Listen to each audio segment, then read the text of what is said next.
If you're a targeted individual, you're fully protected. You've been protected. You always had a place to eat, a place to stay.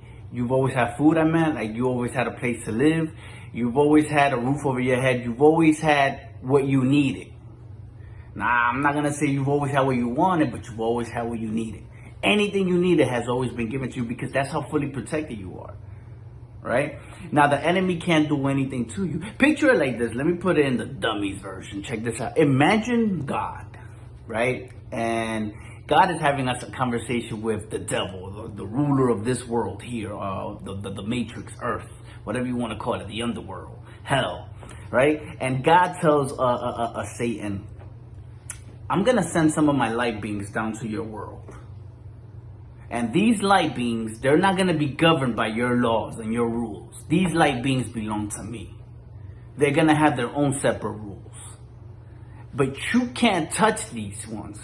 Like, they're protected. They cannot go, you can't come nowhere near them. You can't touch them. You can't hurt them. You can't do anything to them. I'm bringing them down there because I need them to discover who they are so that they can raise Christ-like consciousness. And then the devil's like pissed, like, man, I can't do anything to them. Nope, you can't do anything to them.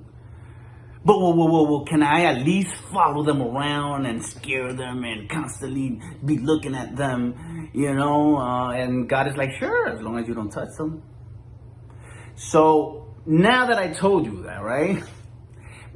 Do you know how strong and powerful you are? You're in this world, right? Because Satan now, right? Before you were born, Satan, the devil, was like, he ganged up all his army, like his demons. It was like guys, girls, demons, whatever.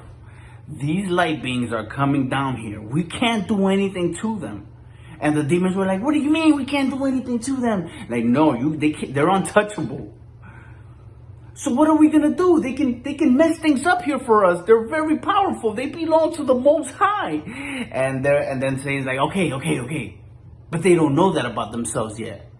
So what we're going to do is we're going to follow them around. We're going to keep them in constant fear and stress and depression so that they don't discover that. Because since we can't touch them, the only way they can die is if they kill themselves.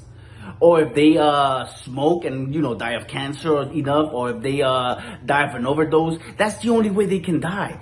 But we can't kill them. So if we keep them in constant depression, they might end up killing themselves. And they might never discover who they are, and we win. And then they're like, yeah, that's what we're going to do. And that's why you're being followed.